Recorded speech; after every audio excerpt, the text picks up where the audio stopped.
कर सकते हैं तो गाजीपुर में लड़वैया खड़ा है, आजमा के देख ले। जिंदाबाद जिंदाबाद जिंदाबाद जिंदाबाद भैया जिंदाबाद जिंदाबाद जिंदाबाद। उनके नुमाइंदगी कर रही यहाँ की जिला मजिस्ट्रेट के यहाँ जब तो आज उनसे भी कहा मैंने, शिकायतें बहुत मिल रही हैं, पर्चा ठीक से अपनी निगाह डाल लीजिए और चेक लिस्ट मुझे दे दीजिए।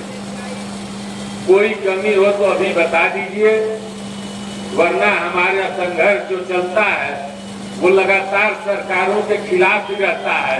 आप तो एक इकाई की हो, लड़ना तुमसे भी पड़ जाएगा। उन्होंने हाथ जोड़ के कहा नहीं पर्चा कंप्लीट है, आप निश्चिंत होके जाइए। तो वो आपकी ताकत, आपकी उपस्थिति, आपका जो संगठन है, इसका ये दबाव है। सरकारें ही नहीं,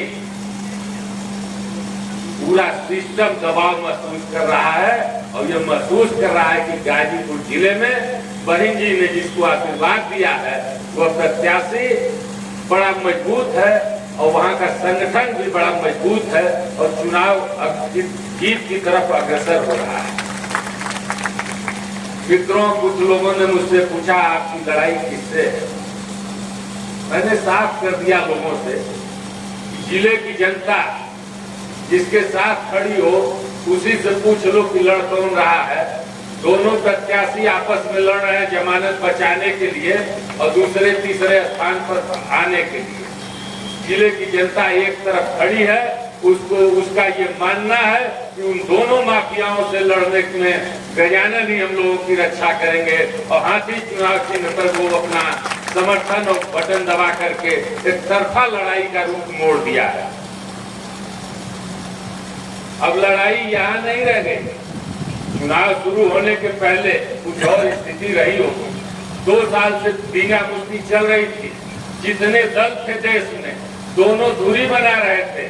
इंडिया और एनडीए जैसे युद्ध में लड़ने जाना है, सीमा पे लड़ाई होती है तो सिकुड़ जाते हैं, गलत बयानी भी करते हैं और आपस में सरकार बनाने की लड़ाई लड़ने के लिए बड़ी जोरों की तैयारी।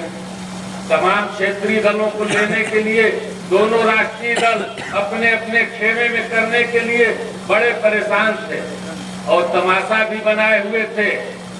लेकिन यकीन मानिए, जिन दलों को पे वो भरोसा करते थे या आंकने में भूल गए थे, इन दलों के मुखिया के पास अब वोट नहीं बचा है, क्योंकि ये जो दल बने हैं जातिवादी, जो अपने ये क्षेत्रीय दल कुछ और नहीं, बड़े परिवारों का अपनी जातियों पे दबदबा मात्र है और जाति का उपयोग करके वो अपनी ताकत, अपनी संपत्ति और अपने ऐशो आराम के लिए उसका उपयोग करते हैं।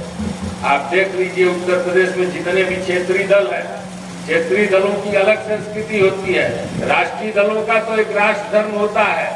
की तरफ जब बसपा अग्रसर हो रही है, ऐसी स्थितियों में ये बिल्कुल स्पष्ट हो चुका है कि अब देश में 2 ही तरह की सरकार बन सकती है चुनाव बाद। या तो इंडिया गठबंधन अगर बहन कुमारी मायावती जी का समर्थन करेगी तो बहन जी देश की प्रधानमंत्री बन सकती है, और नहीं तो इंडिया गठबंधन जाके भारतीय जनता पार्टी की सरकार बनवा दे, क्योंकि बहुमत से दूर सारे दल हैं। बहुमत किसी दल को इस बार मिलने नहीं जा रहा है और 200 का आंकड़ा भी कोई पार करने नहीं जा रहा है। बीजेपी प्रत्याशी का नामांकन था, जिसमें जो उत्तराखंड से भी मुख्यमंत्री आए थे और उत्तर प्रदेश के उप मुख्यमंत्री आए थे। आपका क्या कहना है कि ऐसे लोग प्रचार करने की? देखिए, जिले में जब आधार नहीं रहता तो बाहर से लोग बुलाने पड़ते हैं। और उत्तराखंड के जो मुख्यमंत्री जी हैं, ये हमारे साथी रहे, सहयोगी रहे, लखनऊ यूनिवर्सिटी में हमारे जूनियर रहे।